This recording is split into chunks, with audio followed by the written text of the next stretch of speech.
As an interactive or web designer or a web application developer, you're working hard to stay on top of evolving technologies. You're trying to find new ways to collaborate in workgroups. And now, more than ever, you need to measure the impact and value of the work that you create. Well, with CS5, you get a comprehensive set of Flash tools, the ability to share assets across products, and to design without writing any code. And with the recent addition of Omniture, you'll be able to integrate analytics, tracking, and reporting. So let's take a look at what's hot in the CS5 Web Premium Suite.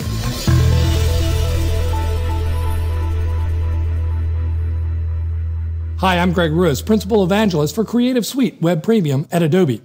I would really love to show you every new feature in CS5 Web Premium, but I just don't have time. So what I want to do is focus in on 5 things that are really going to change the way that you work in CS5. Let's start with Flash Professional CS5. You'll notice that I have some text boxes here that are independent. So if the client makes a change, which they do, I'm going to have to do a lot of copying and pasting between these text boxes, but no longer. You see, with TLF, I can simply take these text boxes and begin to link them together. And now if the client needs a change and we want to shorten one of the text boxes, you can see that the text actually begins to flow between those individual boxes. Now this is great, and it works not only with Roman language text, because we now support full vertical text as well as right to left text, like Japanese.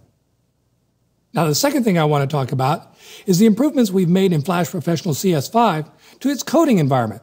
And now right here within Flash Professional CS5, I can simply click to tell Flash I would like to actually do my editing over there in Flash Builder 4. And Flash will hand off the code to Flash Builder, even creating a project if it needs to.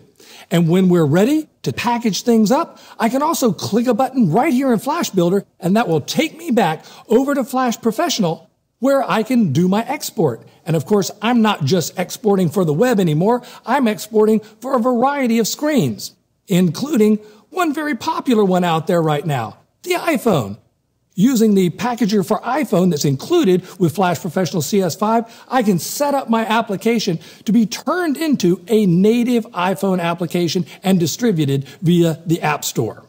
Oh, and don't forget, for those that may not want to code as much, Flash Catalyst is also part of CS5 Web Premium, so I can take all of my designs from Photoshop, like I've got here, or Illustrator, and I can move those interfaces into Flash Catalyst and do it all without coding. Speaking of Photoshop, that's the third thing that I want to talk to you about. Now, there's a lot of great new features for web designers in Photoshop CS5, but one really jumps out at me. I mean, literally. It's called Reposé. You can see I have some text and images here that I want to give a little bit more pop to. And with a single click of a button, I can turn them into a real 3D object. And you can see I can move them around. I can change the depth. I can change the scaling. And of course, I have full control over textures and lighting, and all without knowing 3D. And when it's time to take our design to the web, that of course means Dreamweaver. And that's the fourth thing that I want to talk to you about. The way that Dreamweaver CS5 is embracing the change happening on the web today. In fact, I have a page open right now here within Dreamweaver, and it doesn't look too exciting because this page is actually built by a content management system. There are many more pages that are needed in order to bring this all together as we would see it in the browser.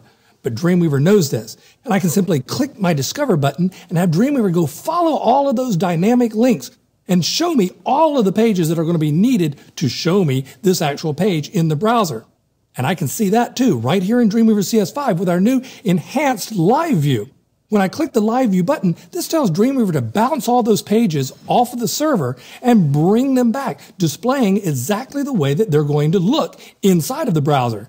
That means I can actually click on a link using our new follow links command and actually see the different state in which this page actually is going to appear.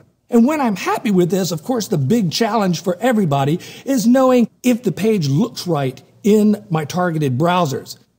And that brings me to number 5. Browser Lab. Browser Lab is a part of CS Live, our new online services, and Dreamweaver CS5 integrates directly with that. I can go to my Browser Lab panel, click my preview button, and that's going to take me directly over to Browser Lab. Now you can see that I'm currently looking at it in Safari on a Mac. Let's check it out in some other browsers. For example, in Chrome on the Windows platform. Okay, or perhaps in Internet Explorer 8. Oh, looking good. And I can even compare these two side by side. So I can put them up and see exactly the differences between the pages. And if I really want to drill down, I can use our new onion skin view that allows me to lay them on top of each other so I can see those subtle differences between the way that the browsers are rendering this page. And finally, with our new Omniture integration, web designers can begin to test and analyze the effectiveness of their online content. So as you can see, we've only begun to scratch the surface with all the great new features in CS5 Web Premium. To learn more, I'd encourage you to go to adobe.com or visit me on Adobe TV.